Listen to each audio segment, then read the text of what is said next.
And we're live. Oh, barely. Are we? It's Friday. Recycling day. Ugh. All right, let's try this. All right. Okay, go ahead. Try to wake me up, Nita. Yes. Good morning, everyone. It is February 24th, 2023. That is disgusting. God. The 24th. I mean, yeah, I'm looking at my calendar and I'm crossing it, and it's like, really? We're just about 2 months in already. It's like before we know it, it's going to be fucking July. And it's like, what the heck? You know? Oh, whatever. Today's Friday. Friday. You ready, Daphne? Absolutely not. But hit it.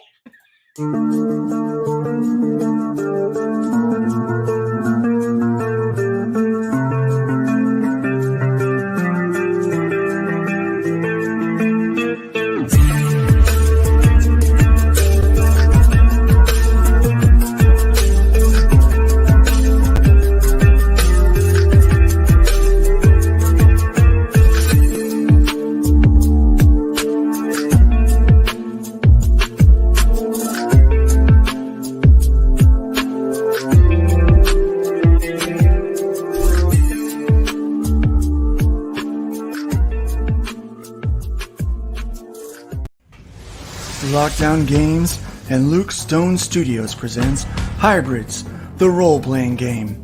This core rules to the new Base Plus 2 game engine allows you to design your own character and create your own homebrewed adventure, complete with charts, maps, and every resource needed to dive right into the Hybrids universe on your own, or continue where the quick play left off with a brand new module.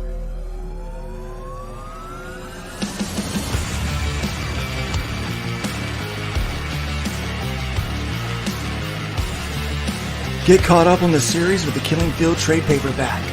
Enhanced with creator commentary and behind-the-scenes information, this special edition gives you even more value and entertainment.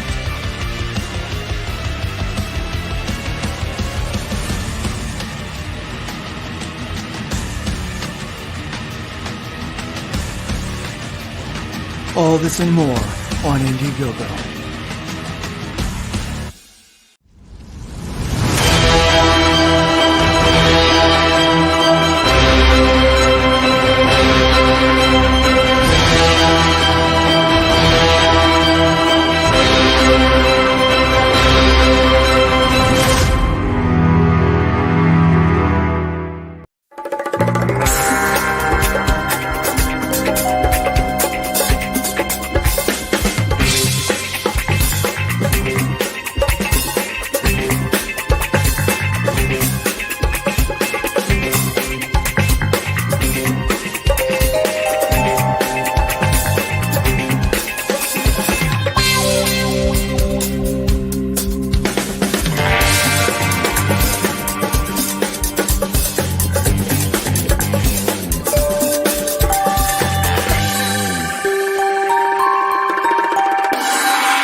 A lot going on.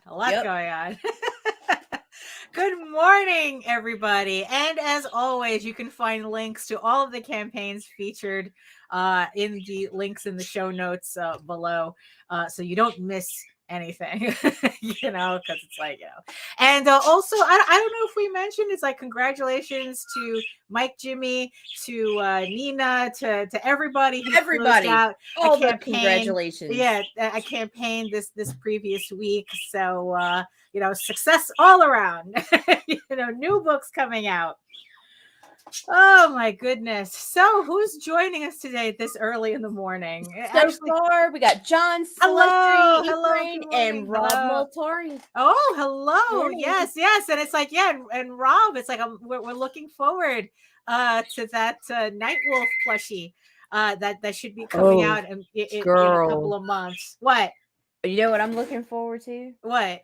The next Night Wolf campaign, and wait till you see what I saw yesterday. Oh, really? Really? I'm not going to say anything. It's not the place. I'm not going to spread Rob's juicy gossip. But y'all, oh my gosh, this campaign is going to have involved? Ooh, there's a falafel involved. Falafels are involved. That's good. That's good. That's how you can always guarantee me in a place. I guarantee you'll be there. Oh my goodness. So, oh my god. So hello, and it's really funny because I keep saying it's early in the morning. It's actually 11:05 where I'm at. So it's like I don't, it's like it's like I don't know why I call this early in the morning. It's not like we're doing this at like 6 or 7 or something. Because it's still pajama time, and we're just that's true. Yeah, it's pajama time until it's not. There you go. Welcome everybody to another edition of the Rage Into the Vlogs show. And yeah, you know how it goes. And yes, I see you, the 5 people next to my giant eyeball on the screen on my StreamYard. And if you are joining us from Facebook, if you are joining us from Twitter, come on over to YouTube, join the sexy people in the chat, help wake everybody up. We need all the help we can get on this Friday brunch hour, I guess. Yeah, so I guess might as well just get this started. Yep, so hello, my name is Daphne Lage, and I'm a cartoonist, illustrator, and comic book artist from New York. Thank you, Efrain. Calm down. Calm the fuck down. We're getting to it. I have been self-publishing since 1992, and you know what that means. Emotional damage. And I am known for where's my stuff? I'm known for the furry fantasy adventure Tall Tales, which I'd like to thank everybody for supporting Tall Tales, the Peacekeepers. All my files are out. Hopefully I'll be able to get the books in probably the next 2 weeks so we can get everything out within like early March so we can get started on the next campaign. My medieval fantasy soap opera drama, Ego Raven, Heir of the First Unicorn, which returns to Kickstarter very, very soon. Already with issue 6. I still can't believe it. So yeah, all the links are in the show notes below if you want to make sure you don't miss out on anything. And in the meantime, you could read both my comics online at Tall Tales, TAILS online.com and egoworks.com, EGOWORKS. You can check out all my videos on how I make my comics here on YouTube at my channel at Daphne Lage, LAGER, which also simulcasts through the Indie Comics Network and Indie Comics Network After Dark. So make sure you like, subscribe, hit the notification bell so you get notified whenever any of our shows go live. Smash the thumbs up, smash the thumbs down. The algorithm doesn't care. It's all the same. Dollars we allegedly making coming in. Yeah, exactly. The dozens and dozens of dollars. I don't even know if we've made it. And to tell you more about it, here is the one, the only Nita Lanning. Yeah, so my name is Nita Lanning. I'm a writer, vlogger, blogger, and I'm the executive producer of the Indie Comics Network and Indie Comics Network After Dark on YouTube. And I'm here. Yeah, we're kind of, yeah. So it's like, yeah, but a lot of campaigns starting up. Yeah, it's kind of like the cycle just continues no matter what, right? I mean, this is just the new now, right? It's like it used to be convention season. Now it's Kickstarter season. And if you want to find your next favorite book, I mean, just make sure you head on over to the links in the show notes below. Hello. Also, don't forget to check out our indie. Depends on the cat. Yeah, it depends on the cat, really. It's like make sure you check out also our Indie Comics Network promotions page on Facebook because there's so many more campaigns that are out there than what we can list in the show notes. So, like I said, find your next favorite indie comics, by just following all the links. But at least wait until after the show, though. At least wait until we're done. I wish Chad was in the chat so I could vague bitch. Oh no! Why? What happened? Well, I just want to put this out there, okay? Uh-huh. Like, I know that creators have egos, especially artists have egos. Might not be the channel for this, but anyway, Well, okay, and everybody's got a project. Well, here's the thing. I keep seeing all these posts on Facebook. Hey, does anybody know podcasting? Going, motherfuckers, y'all all been around this block long enough to know who's running a podcast and who's not. Now, here's the thing. Why don't you, instead of having them come to you, which we will on occasion if we see somebody, there's one of me and there are thousands of you. right. Drop a DM. Worst thing I could tell you is no, Right. or I'm booked. Right. Well, actually, the worst I you mean, can say is that you're booked. Yeah. Yeah, like that's really the issue. If you can't get on one of our shows, it's because we're booked. And if you have a problem with that, reach out earlier. Yeah. Like don't reach out fucking the day before you go live or 2 weeks into your campaign because it's not going like you thought it would. That's true. Reach out 6 to 8, even 12 weeks in advance to guarantee, to increase your chances. I mean, there is no guarantee. I mean, there's been sometimes we've been booked out 20 weeks. Right. Yeah. But it's like, reach out to the podcasters. We'll actually appreciate it because that means we don't have to go looking for you and hunting you down. And it also, I'd much rather somebody approach me about coming on for an interview because that shows motivation. Whereas if I'm reaching out to them and I'm booking them, I swear 90% of the time, if I reach out to them first, I feel like they back out. Right. Yeah. Yeah. Which is possible. Yeah. So it's like, come on. Show the initiative. You show have the initiative. And that's the thing too. I mean, it's like, look, I understand that doing a crowdfunder is hard. Just doing the book to get to a crowdfunder is hard, but the work doesn't stop when you hit launch. No. I mean, actually your work triples when you hit launch. When shit gets real. And you really have to keep cranking that wheel. And it's like, look, we always said it. Nobody can be a louder cheerleader for your stuff than you. So that's the thing. If you want to find, it's like, do the research on what shows are out there before you launch a campaign, so you know who you're going to contact. I mean, it's like, I know that, especially, JD likes to, he just loves to run a campaign at the last minute. He just shows up. Oh, here's a campaign, and then runs out. But the thing is, though, is that if you are the type that are going to schedule your, what your schedule is going to be like in the next couple of months, right? Plan out the shows that you're going to be on in those same months, because it's like, most of the time we're booked out by weeks, months even, like right now you want a spot. I hope you're launching in May, right? So it's like, it's we have limit. It's not like we run a show every day, thank God. It's like, Jose talked us out of that. Jose talked us out of that. But so it's like spots are limited. And you have to, and you're competing with what was it that the stat that someone had said that every day it's like there's like 200 campaigns launching, at any given time. Right. So I don't know if that's per day or whatnot. Like I don't know what the number is. And right now it seems above average. So it's kind of like that beginning of the year rush that everyone's trying to they're just making up from the holidays, and now it's like, okay, now everyone's gonna launch. So so make the effort. You have to make the effort. And it's like, and if you reach out to us, you're at least showing us that you're more likely to not waste our time by us getting your links and shit together, promoting your crap, and then when it's your turn to come on our crap, you disappear. Right. So it's like, it's like, like I said, nobody can promote your book harder than you. Nope. So so that's kind of, just to keep all that in mind.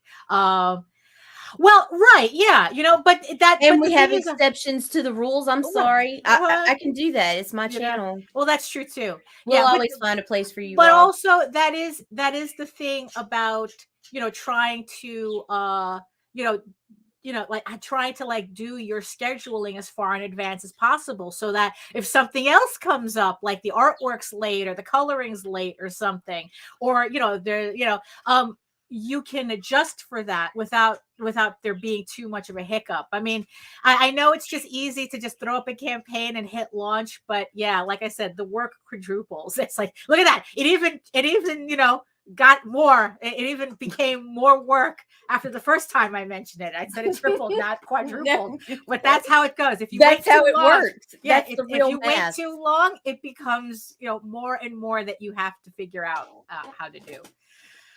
Oh my goodness. So is there any more housekeeping that check out Doghouse from Hasm Productions. It's on Kickstarter right now. As you saw, Luke Stone and Nicholas Tuckert have the hybrid Sons of God role-playing game. That is over on Indiegogo. Hojo has the Mythicals and Sign Up over on Indiegogo.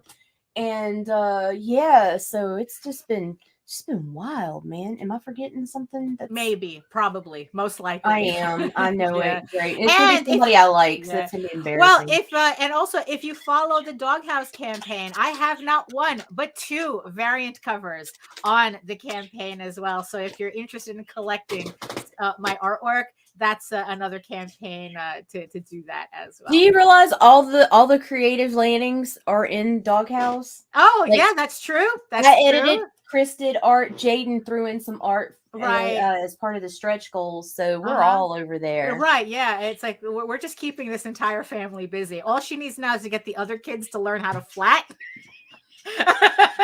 and we can have a little industry over here. No, really, I'm serious.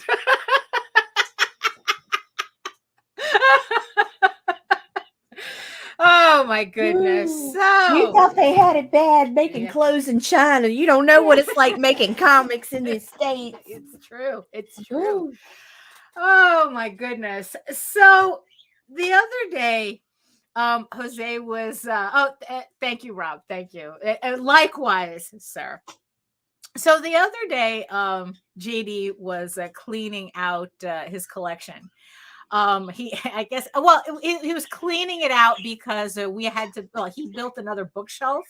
So he was organizing his vast library. I mean, he has books all over the house, so it's like C's side of the room. It's like, yeah, this is beyond C's side of the room. This is like literally, it's like if he could put like bookshelves everywhere, he would. I mean, he has technically, he has an entire room in the basement that's pretty much a library, so it's like all the more shelves are just coming upstairs and everything. So he's putting stuff away. He's putting, like, he has this entire box that's just of like Kickstarter individual issues and whatnot. Right. And I forgot what we were talking about. We were just talking or whatnot. And then it's like he turns to me and he goes, "You are a poor collector." And I go, "What?" Jerk. He goes, "You are a poor collector." And and this was a conversation that we've had before, and this of course inspired the topic of today. So what happened was, back in March, I had to redo my entire office. I had to empty everything out because we had a very bad flooding problem. And so we finally fixed it.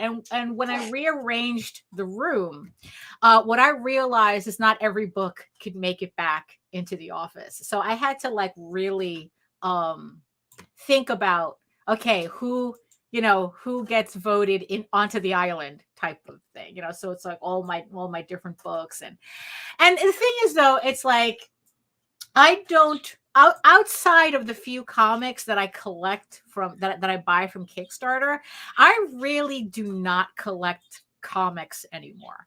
I haven't really done that in years. Right. I haven't really done that in years. In fact, I mean, it's like, look, way back when, I used to have, a kind of like a budding collection, people would pass out if they heard what I had in my collection. Like, I had an entire run original run of Spawn, all the late, like the early Lady Deaths. I had the all the original Maxes that, it's like, a lot of these, really, like I was collecting Spider-Man for a while because of Todd McFarlane. I had those first issues, and for the life of me, I can't remember what the fuck happened to any of those books.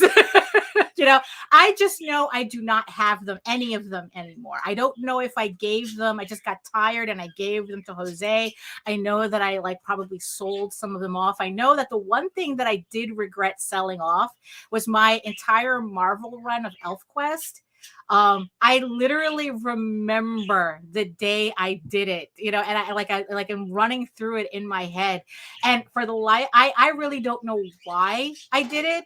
I just got rid of all these impulse. comics. I do it all Could the be, time. yeah. It's like, look, this is what keeps the value up on all your collections is assholes like me getting rid of my shit, and so ever since that, it's like I've been I just don't collect. I don't go into comic book stores. I don't really have the patience for it. Look, I hate shopping at Marshall's, and comic book shops kind of remind me of that. Where it's like you kind of have to dig through shit in order to find stuff that you want. So, and it's like, no, I'm not a digger. I don't do that. It's like, I'm not going to go through, boxes and boxes of 99-cent, comics. It's like, I don't do that. I hate doing that. It's like, so I don't, so like I said, I haven't collected in the longest time, and then it's like probably the last time I had a collector bug for comics was when we first went to Paris and Jose found, because I didn't recognize it. He goes, this is a comic book shop. And I go, no, it's not. And he goes, yes, it is. This is a comic book shop.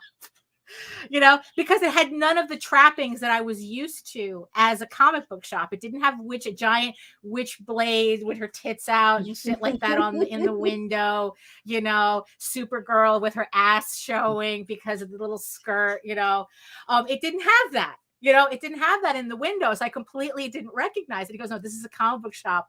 And we went in, and boy, the fucker was a comic book shop. But because it was in France, it was a completely different type of comic book shop that I had never seen before. And almost immediately, and I knew it wasn't an American comic book shop, because almost immediately the first books I see were books that I did a beeline to. And we ended it's like, I don't know, it's like I ended up spending my entire I think at the time we were still it was euros. Yeah, and then it was still euros. My entire euro allotment, just buying books from this shop. And you see, and here's the thing though, bande dessinées are all in hardcover.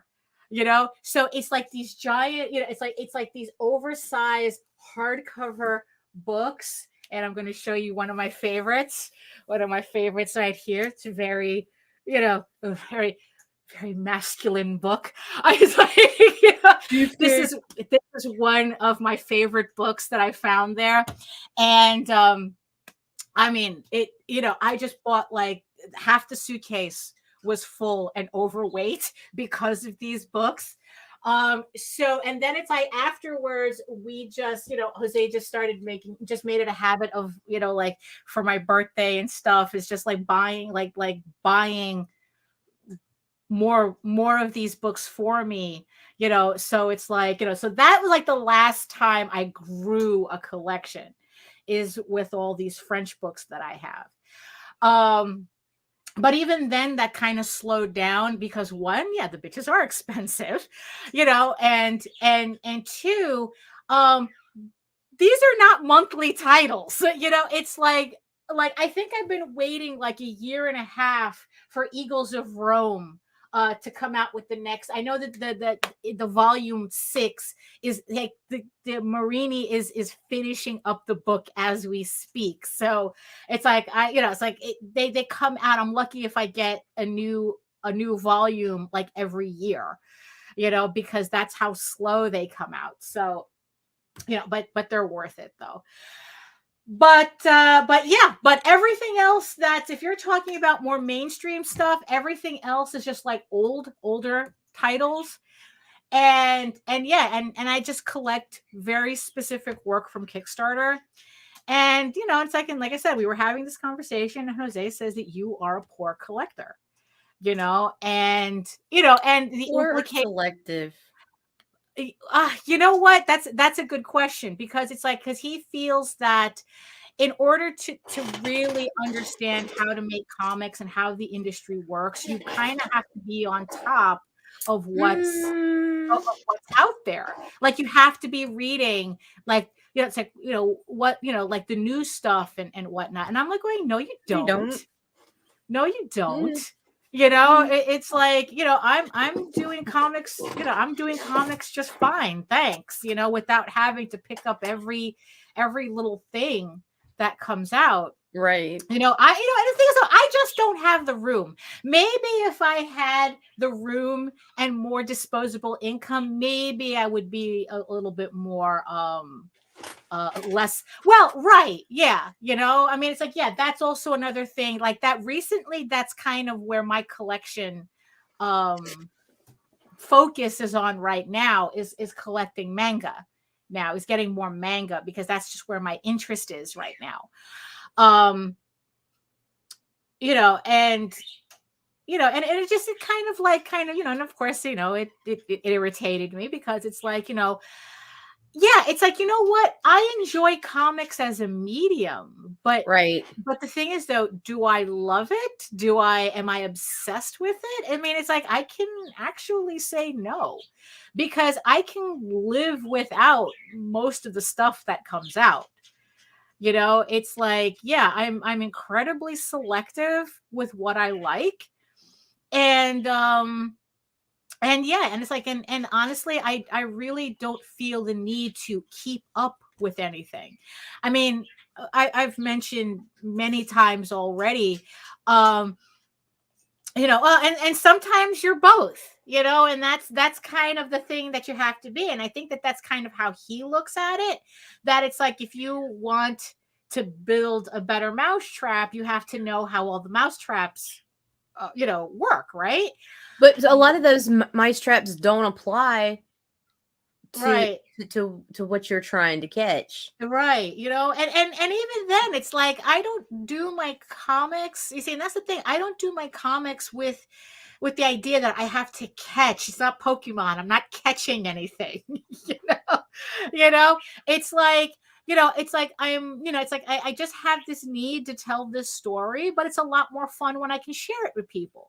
Right. And then it's like, what happens is that, once we started getting on Kickstarter, especially, it kind of ended up with this weird gamification aspect to it, where it's like, oh, if I can get this many backers, what do I have to do to get more backers? What do I have to do to get more money on a Kickstarter? How do I do this? How do I do that? How do I get so to me, it's more like whenever I like look at marketing, it's more like, not that, oh my God, it's like I have to like figure out how to sell more books. It's more like, well, what happens if I do this? What happens if I do that? Because this is the thing. I don't play games either. I only have one game I play, and it's not really a game. It's more of a visual novel. But it doesn't really have strategic anything to it, except how to make the correct decisions to see the artwork I really want to see. But that's a different conversation. But or at least more for House of Bob.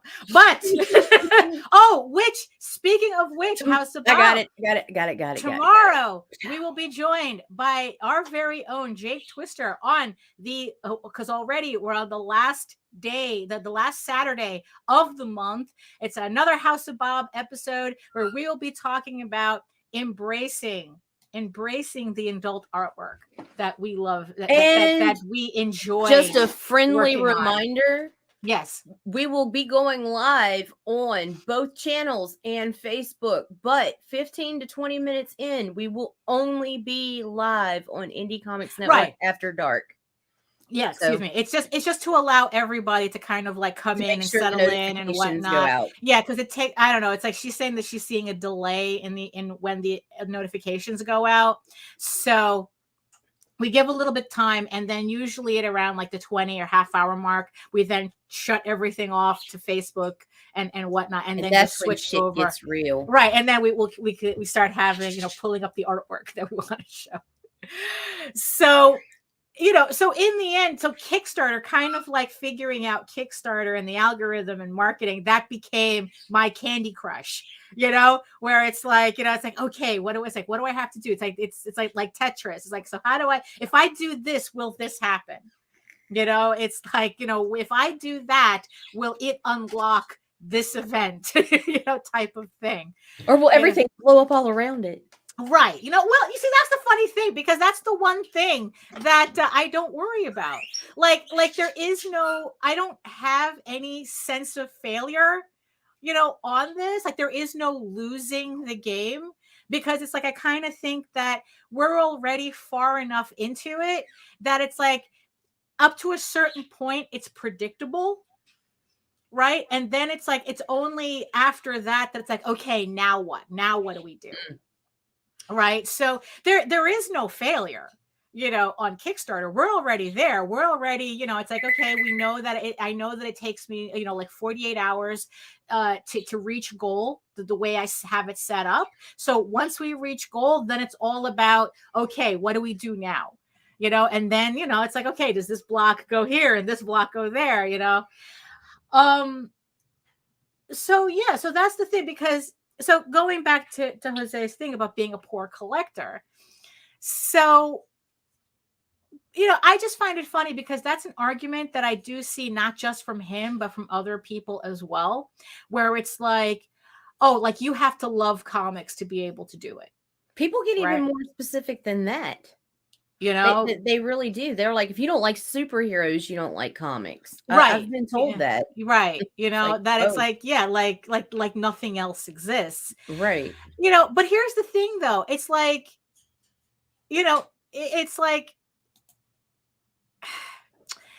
I don't know. It's just like, it's like nobody, it's like, I don't watch a lot of TV.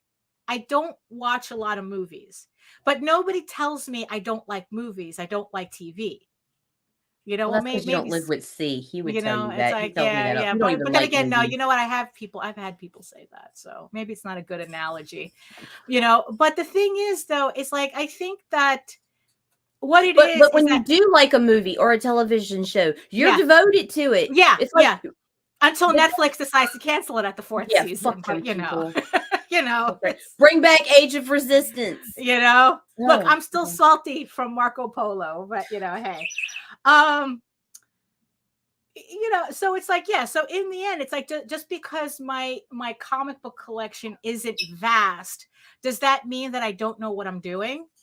Well, okay, maybe, but you know what? It's like, look, I think that I dedicate myself to the craft enough, that it's like, I'm not just some newbie coming in thinking that comics is a bunch of pictures put together and then you put some word balloons in and then it's like, you're good to go. It's like, no, there's a craft I had to learn.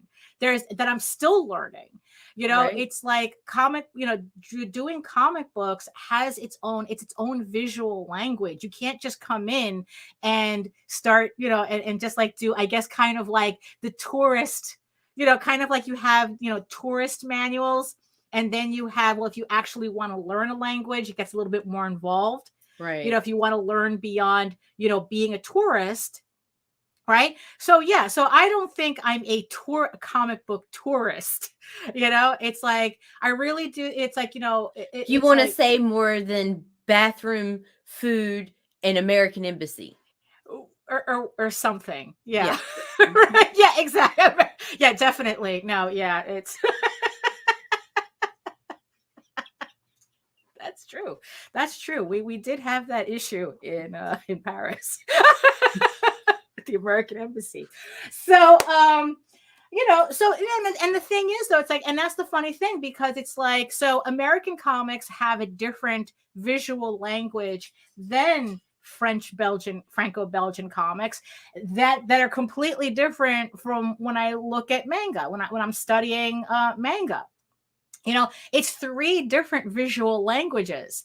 It's like, we were just talking the other day how I'm trying to convert an American comic into a manga format, and it's not just about shrinking it down and turning everything grayscale. I mean, there's a certain visual aspect that I know belongs in that format that doesn't work, in other. So I don't know. It's like, I mean, yeah, a lot of the comics that I'm into are much older. It's like I have my whole, I have my whole Conan thing. I have my whole ElfQuest thing here. I got some like 80s, 90s books, it's like, look, Rocket Raccoon got me. The Mike Mignola run on Rocket Raccoon was what got me along with ElfQuest on this path.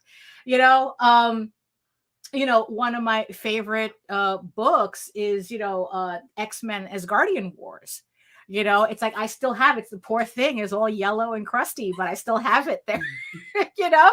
I mean, that was one of the books I knew not to get rid of. And it's like, it's like more recent books. What's the most recent book that I just completely adore? Meta Barons.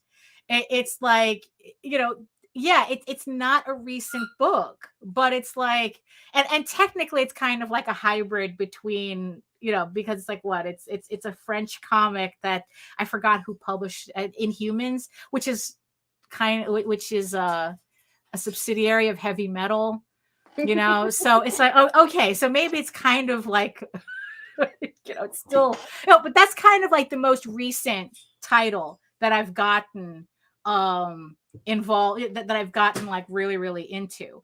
I still have all the Kickstarter books. I have to sit down and read. I still have to do that because I mean, it's kind of tough for me. I really do have to carve out some time to actually sit down and read this stuff. And it dovetails into a video that I was watching recently that Tyler Carpenter had done. And he was talking about how no matter what you do in marketing, in the end, nobody cares about your independent comic. It's like he was talking about how do we save independent comics?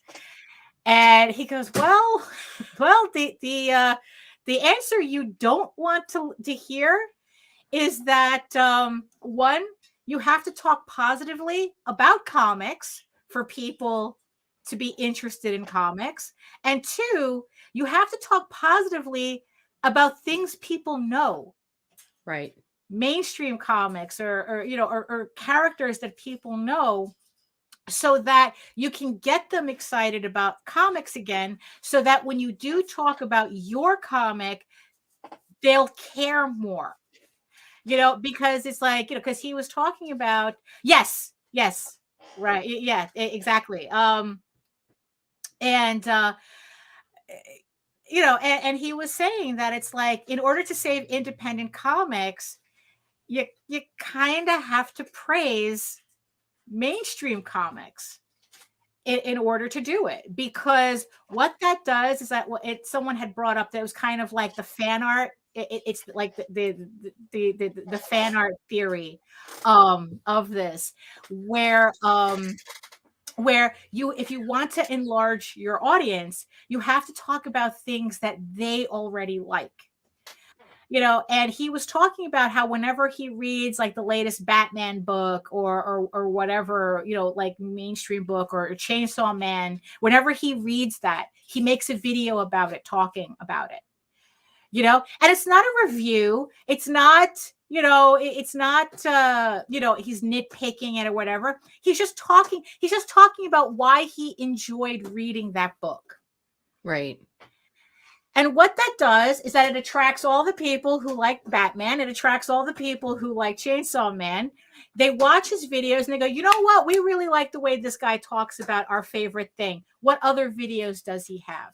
And then what happens is that he talks about, his girl with the mega fists, and they end up watching that and say, hey, if this guy really likes the books that I like and he's making his own book, maybe I'll like his book. And he was talking about using positivity, as like showing. Well, we've been saying that for a while. I mean, we have not necessarily to being positive about mainstream or whatever. But we've talked about seeing the difference in the positive attitudes, especially during crowdfund periods, when you see these people that don't do as well as they expected that they would or whatever, and then they get all downtrodden and bitchy, and they just their plateau lasts the remaining 3 weeks, because it's people who are perky and upbeat and go ahead and hit it, and they keep moving on, because it's like who wants to buy a comic from a miserable person? But I think because it's like overall I think I think that positivity in our atmosphere is very underrated. I mean, I think that people are so used to a lot of these negative attitudes that the algorithm rewards people for that especially on YouTube, where it's like you're more likely to find videos about shit people hate, comics people hate, than them talking about comics that they love, right? And that's the thing. And it's like, you know what? It's like, look, my collection is not vast, but the thing is, though, I can talk very easily about the comics that I love.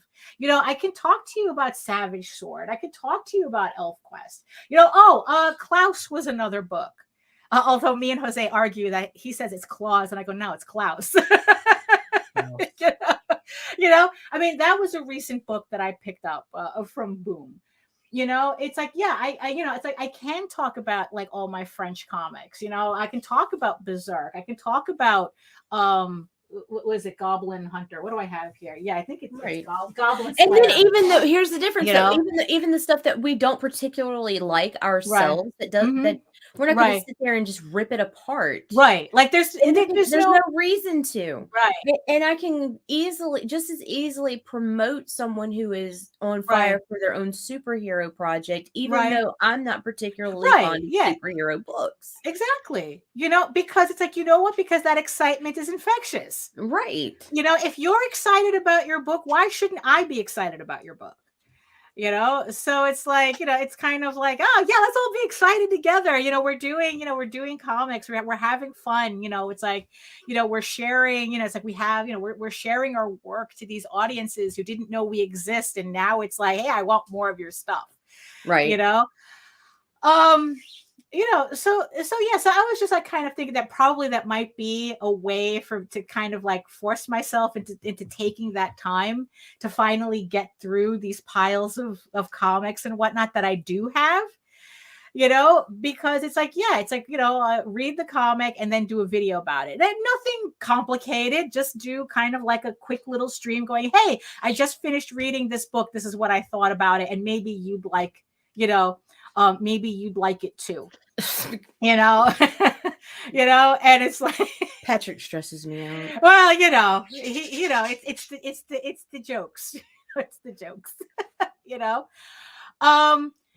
Sit down. But the whole and it's like, and you see, and that's I really do think there's a difference too, and I don't think that I have to have like 37 long boxes full of stuff that I only look at once every 3 years, in order to be able to talk about comics and do comics and actually put comics together and run Kickstarters. I don't think I need that. I don't think I need to be this, I don't need to be a collector sort of, any more than I need to collect DVDs in order to appreciate movies, or at least the movies that I like. It's like again, it's like my collection is very small as to what kind of movies I like watching. We don't love a lot, but when we love it hard. Well, that's true. I really do think that that's I think that describes that describes what like how I look at it. You know, it's like, yeah, I'm not going to be it's like, yeah, it's like what I love is not indiscriminate. It does have It's not conditions. vast, but it's deep, bitches. Right. It's Yeah. so deep. Yeah, exactly. Because it's like if I latch on to something, yeah, it's like I'm holding on to it.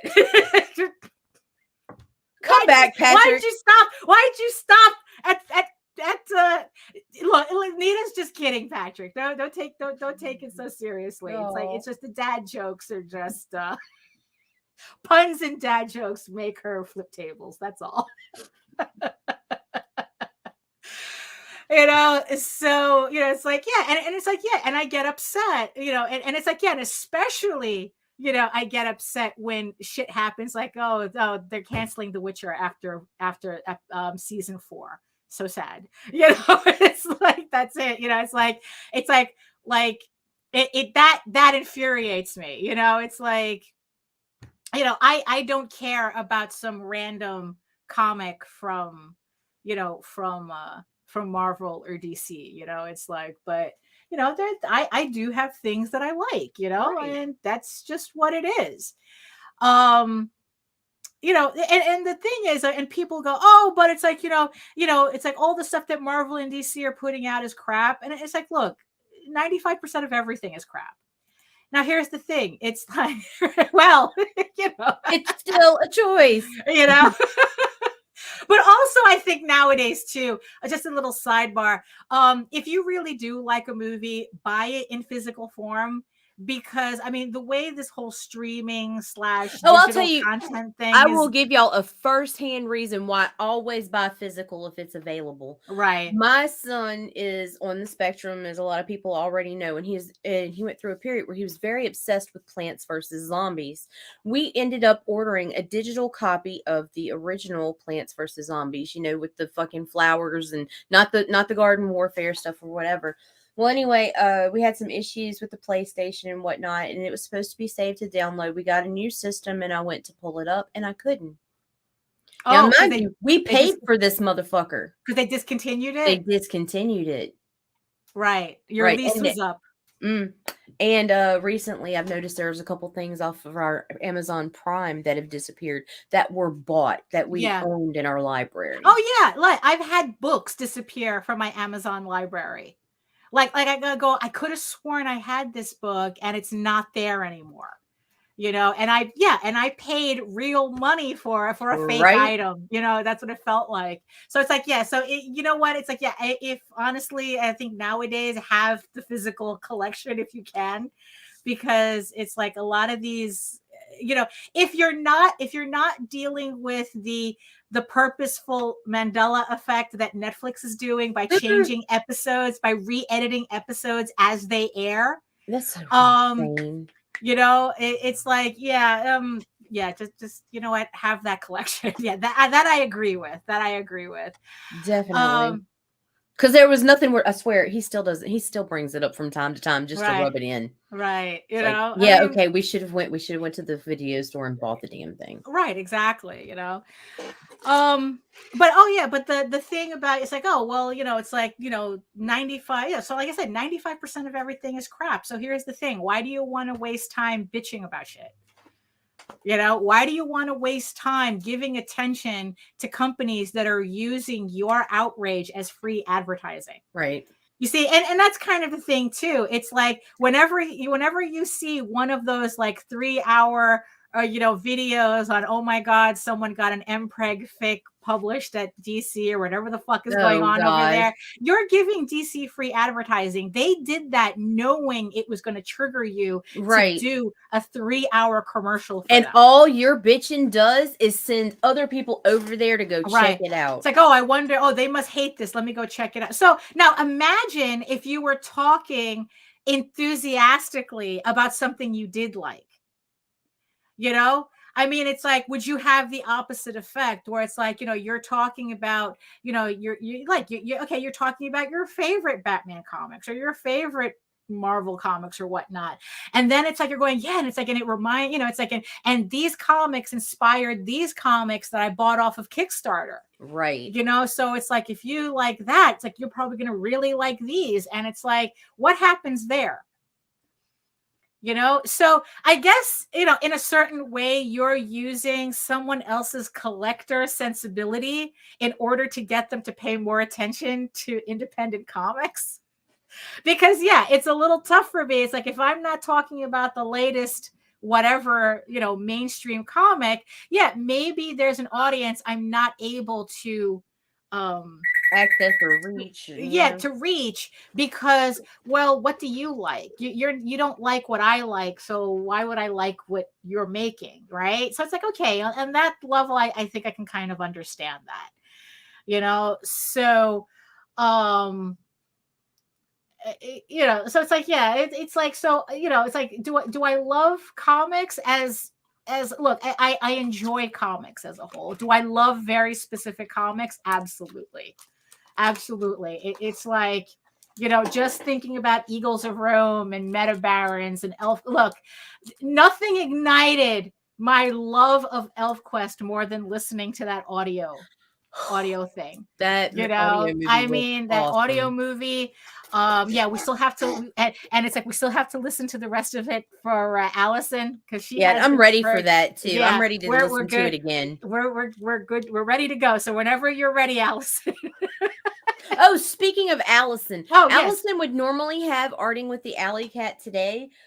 She is not. She will be running tomorrow afternoon with Ian Chase Nichols, the guy who does the Tick. He'll be on there with her. So very nice. Yeah, so we have a special Arting with the Alley Cat tomorrow. Also Sketchy Saturday at 10 a.m.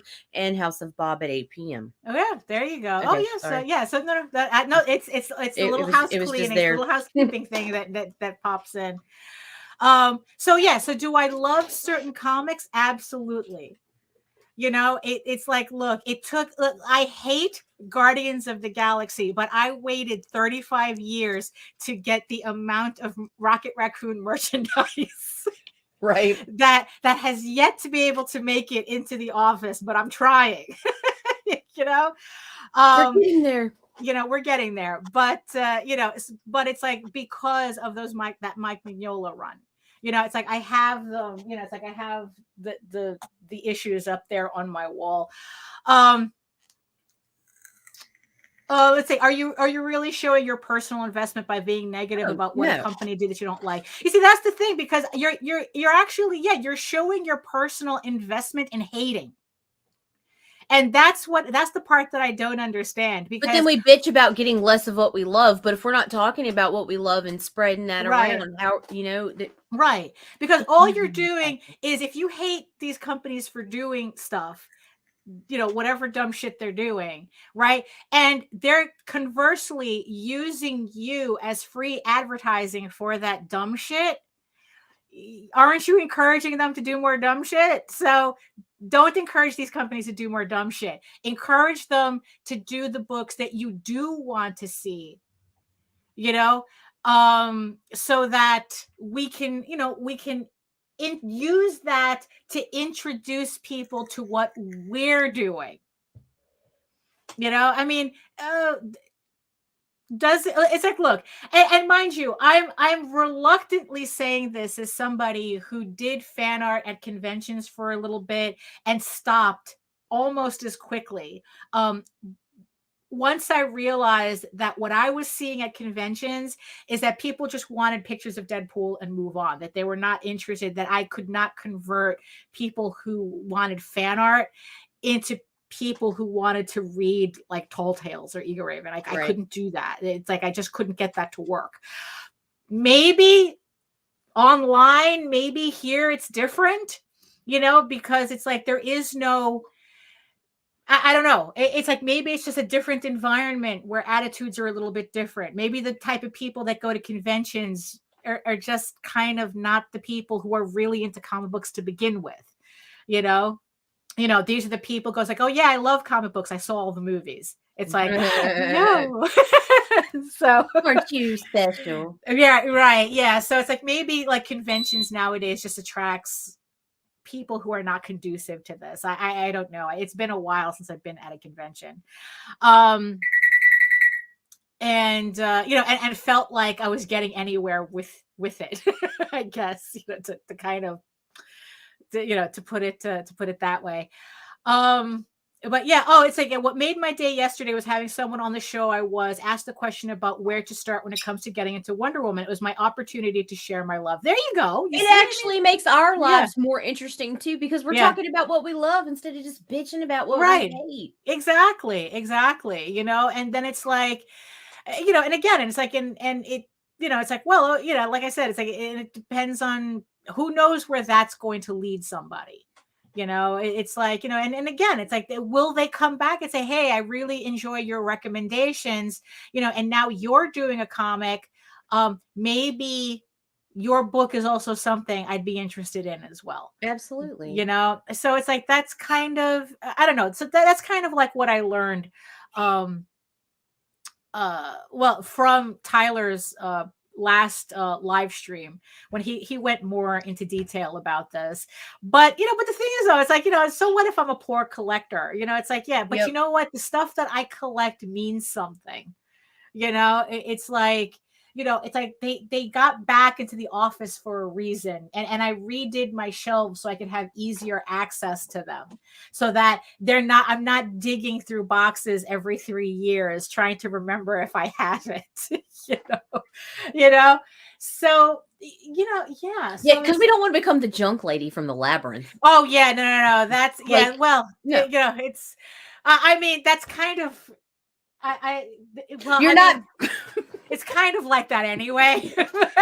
It because it does get that way, but at least you're filling it with shit that you're gonna go back to. Right. And You're not buying dust collectors. Right. And I think that's the important thing when I was bringing. Well, you know what I mean. You know what I mean. Everything's a dust collector.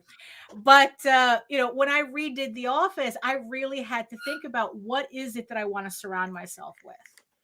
It's like, what are the things that I really want back in this office that I want to look at all the time? And that's the thing. It's like, I want to be able to see them, not have like piles and piles of stuff on a shelf that I can't see, So it's like, what do I want to surround myself with? It's like, it's like, I want to surround myself with all the little things that remind me of things and are inspire me in certain ways, just like, and my books are the same way. What books are going to make it back into the office? What books did make it back into the office? It's like, I have very particular art books. There's a couple of books I still want to bring in, but they ended up at the end of the line. It's like, well, I had a lot more other books I rather have before you, kind of thing. That was the conversation I had to have with them, mommy really does have favorite children and you're not it.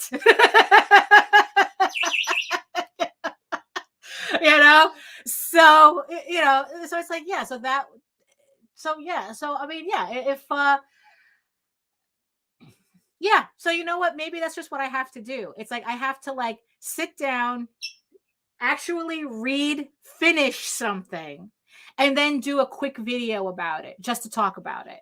It's like, this is why I like this book. I really enjoyed it, whatnot. I mean, it's like, look, it's the same thing with novels to me. It's like the last novel that I haven't. It's like, look, the last novel that I remember reading, and even then I didn't finish, was Moon of the Crusted Snow. And the only reason I didn't finish it, because it's kind of the concept of the book is that what if there was an apocalypse and you didn't know and you didn't notice, because it's about the apocalypse happens, right? Some kind of like, and mind you, this was pre-COVID, like some kind of disease starts turning people into zombies and shit, right? But the problem is that it's about these native people on a reservation who their lives don't change. Huh.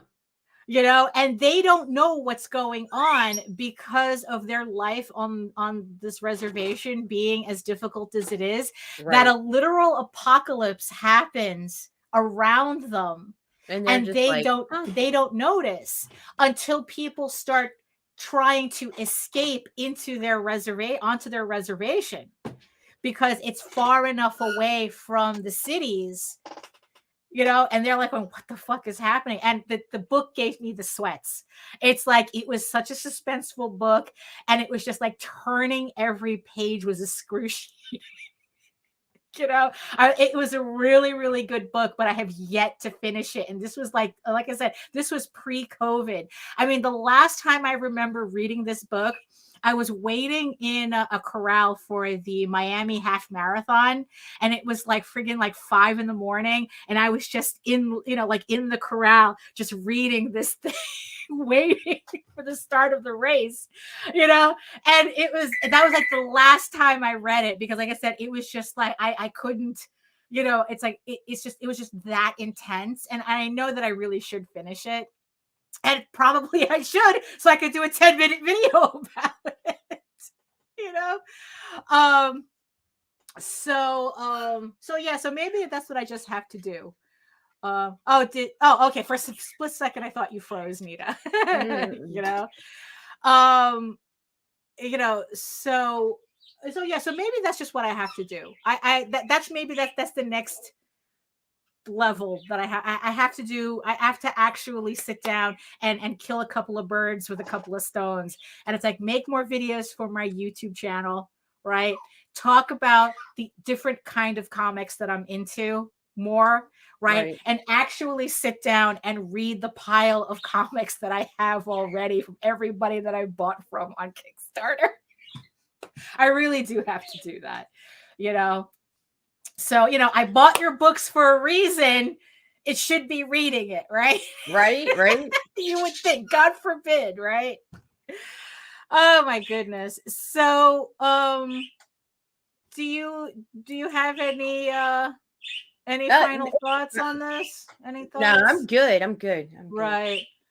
Yeah, because that's kind of all I got. It's like, so I guess, like, let's all just move forward thinking a little bit more positively about this hobby that we're in, and what we're trying to do and whatnot. And it's like, and just because you're a poor collector like me, doesn't mean that you can't have passion for the books you do collect. Right. Love what you love. If it happens to be a comic, great. Do you have to love comics to make comics, though? Right. I mean, I enjoy the medium. I love the medium. It's like there's just something about seeing artwork and text together, unveiling a story, that it's like, that's why I do it. It's like, if I didn't want, if I wasn't interested, I'd be doing novels. I don't know what the fuck I'd be doing, honestly. It's like, it's just, comics came into my life, and very quickly I learned this is what I want to do. So it's like, look, 1992, man, I mean, I haven't stopped yet. So if that's not a love for the medium, I don't know what is, I mean, honestly. And it's like, okay, it's like, if I'm a poor collector, I'm a poor collector. I accept my fate. I accept the title. You're a terrible collector. Yeah, exactly. The worst. I'm the worst collector. Yes, I am. But there's only so much room I have. That also doesn't help either. So there you go. So thank you, everybody in the chat, for joining us today. Thank you to the 11 people next to my giant eyeball for making it through this hour on this Friday. I hope everybody has a great weekend, and remember to join us tomorrow for House of Bob, our adults only live stream / draw stream, where we will be joined by Jake Twister, and it's from 8 p.m. to 10 p.m. So don't miss out on that as well. So like I said, anything else you want to mention, Nita, before we go? Tomorrow's a busy day, starting with Sketchy Saturday, then arting with the Alley Cat, and then House of Bob. So yeah, tune in to Indie Comics Network and Indie Comics Network After Dark. There you go. And if you want to learn more about me and my art and all my upcoming campaigns, because there's plenty of them coming up, you're going to head on over to my main portfolio site at egoworks.com, EGOWORKS. You can find links to all of my galleries and social media sites, but I mostly post to Facebook if you're into seeing sketches and current work in progress updates. And don't forget that you can also see all my videos on how I do my comics here on YouTube on my channel at Daphne Lage Art. Which also simulcasts through the Indie Comics Network. And also, you can join me almost every Wednesday from 4 to 6, where I do a 2-hour draw stream where we go more in depth with these conversations if you want to check it out as well. And remember that you can read Eagle Raven, Heir of the First Unicorn for free at the website. It uploads daily, but you can also download a free PDF of the first 16 pages of issue 1 if you want to check that out and learn more about the book before the next campaign goes live very soon. I don't want to give a date just yet because I want to see how how easily Peacekeepers fulfills. Right. So keep an eye out for that. Make sure you sign up for the newsletter while you're there so that you get notified when the campaign goes live. But if you prefer your fantasy to be more of a furry Lord of the Rings adventure, you can follow the links over to Tall Tales Online, that's TAILS, and read the first 20 issues of Tall Tales for free, along with the daily upload of the latest story arc, Tears of the Mother, which continues exactly where Thieves Quest left off. So not only do you have 20 issues of content on the website, but you have all new episodes as well uploading every day. So that's all I got for today. Thank you so much for joining us. And in the words of the ancients, eat your food, moisturize, mind your business, and do the work. Because when you actually do the work, you never have to fake any of your accomplishments. So, and also one last thing the ancients wants you to remember too. Don't worry about the opinions of people you do not respect. Just keep moving.